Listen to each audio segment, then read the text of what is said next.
Today I'm going to share a couple of tips for Engage, that fifth stage of workflow. These are things that I often see some of my coachees struggle with, so I thought I'd share them with you and some of the tips that I share with them that are often helpful.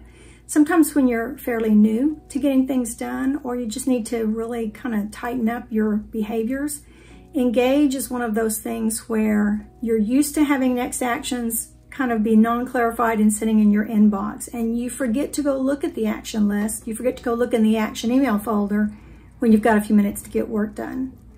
So I will tell them, in order to sort of develop new habits, that behavior change, what might help is block 15 minutes a day on your calendar. Could be more, but at a minimum, do it for several weeks and take that 15 minutes and go do at least one thing out of your action list or one thing out of your action email folder. It's just developing a new habit to go to those places where you've parked next actions and actually work on them.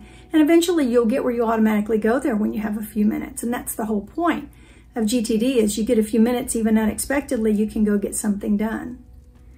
Another challenge I see with Engage is folks who look at those action lists to work off of them and they're overwhelmed. Maybe they've got one very long list. I, for example, have seen people who like to have a single action list.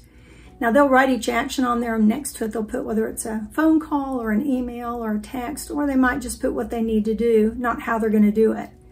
But if that list is long and you have to do a lot of scanning to find something you can do in 5 minutes or 10 minutes, then it's very tiring. It makes it harder to work off of it. So you might need to divide that action list up into buckets or categories. Some of those best practices that we see that are helpful to folks: have a list of just computer tasks. If you make a lot of phone calls, have a list of just your calls or a list of just your errands. And then it's a shorter list to scan and work off of.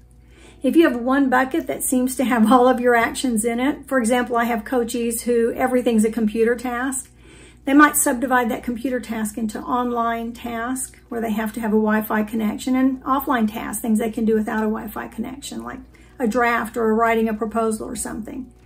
So a long bucket list or category might need to be subdivided so that it's easier to scan and work off of when it's time to engage, especially in those short increments of time where you're trying to be productive.